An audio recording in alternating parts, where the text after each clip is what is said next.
friends, welcome to Pebbles. நான் உங்கள் கோபி சுதா கோவை சமையல். நம்ம இன்னைக்கு செய்ய போகிறது வஞ்சரம் மீன் குழம்பு. அதாவது ரொம்ப எளிமையாக செய்ய போகிறோம்.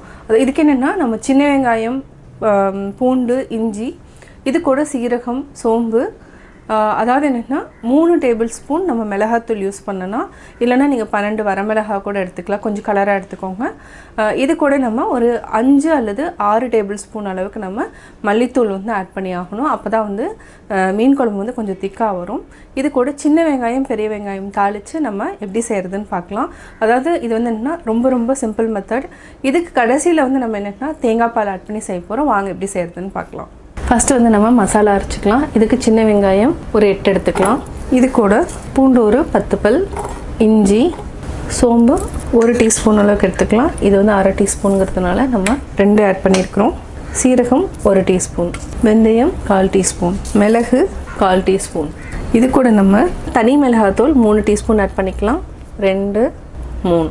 இது கூட தனியாத்தூள் வந்து இதுக்கு ஆட் பண்ணோன்னா கொஞ்சம் கிரேவி திக்காக வரும். அதனால் நம்ம 6 டீஸ்பூன் வரைக்கும் ஆட் பண்ணிக்கலாம். 1, 2, 3, 4, 5, 6. இதை வந்து நம்ம பேஸ்ட் பண்ணி தனியாக எடுத்து வச்சுக்கலாம். நம்ம புளி வந்து என்னென்னா 50 கிராம்ஸ் அளவுக்கு எடுத்துருக்குறோம். இதை வந்து நல்லா சக்கையை மட்டும் எடுத்துகிட்டு நம்ம புளி தண்ணி மட்டும் தனியாக எடுத்து வச்சுக்கலாம். இதை நல்லா கரைச்சிக்கோங்க. இப்போ நம்ம அரைச்சி எடுத்துட்டோம். அதுக்கப்புறம் நம்ம ஒரு மண் பாத்திரம் வச்சுக்கலாம். இதுக்கு நம்ம நல்லெண்ணெய் ஊற்றிக்கலாம். நல்லெண்ணெய் ஒரு 25 ml அளவுக்கு நம்ம ஆட் பண்ணிக்கலாம். இதுக்கு மீன் பார்த்திங்கன்னா நம்ம வஞ்சரம் எடுத்துருக்கோம். வஞ்சரத்தை 2-3 டைம் நல்லா வாஷ் பண்ணியாச்சு. எண்ணெய் காஞ்சிருச்சு. கடுகு 1/4 டீஸ்பூன் ஆட் பண்ணிக்கலாம். இது கூட ஒரு சிட்டிகை அளவுக்கு நம்ம வெந்தயம் ஆட் பண்ணிக்கலாம்.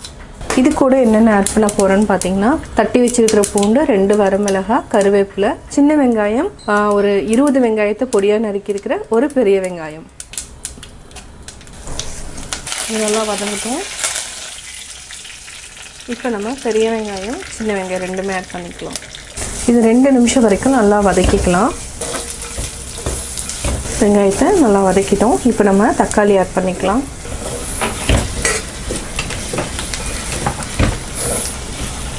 நம்ம கொஞ்சமாக மஞ்சத்தூள் ஆட் பண்ணிக்கலாம்.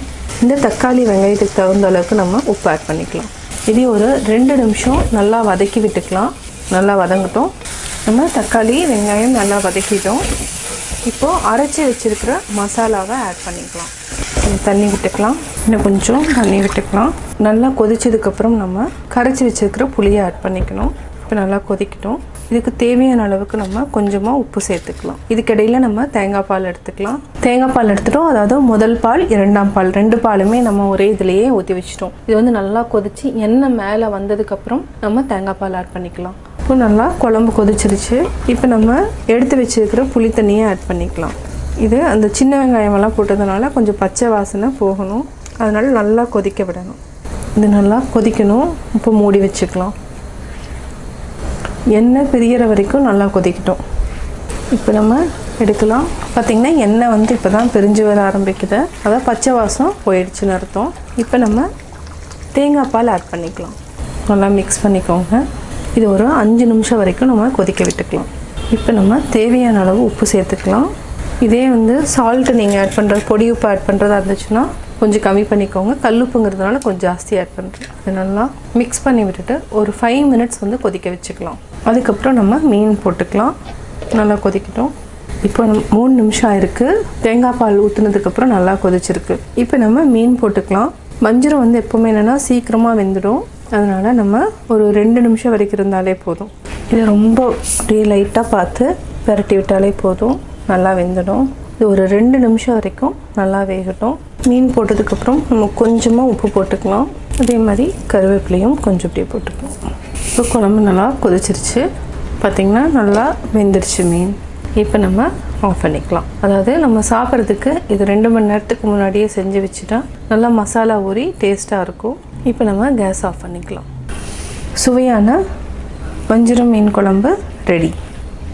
மீன் குழம்பு எப்படி செஞ்சேங்கிறத பார்த்தீங்க. நீங்களும் வீட்டில் ட்ரை பண்ணி பாருங்கள். பார்த்துட்டு உங்களுடைய கமெண்ட்ஸ் எனக்கு சொல்லுங்கள். பிடிச்சிருந்தா லைக் பண்ணுங்கள், ஷேர் பண்ணுங்கள். அது மட்டும் இல்லாமல் பக்கத்தில் இருக்கிற பெல் ஐக்கானை கிளிக் பண்ணிங்கன்னா நாங்கள் அப்லோட் பண்ணுற வீடியோவை நீங்கள் உடனுக்குடன் பார்க்கலாம்.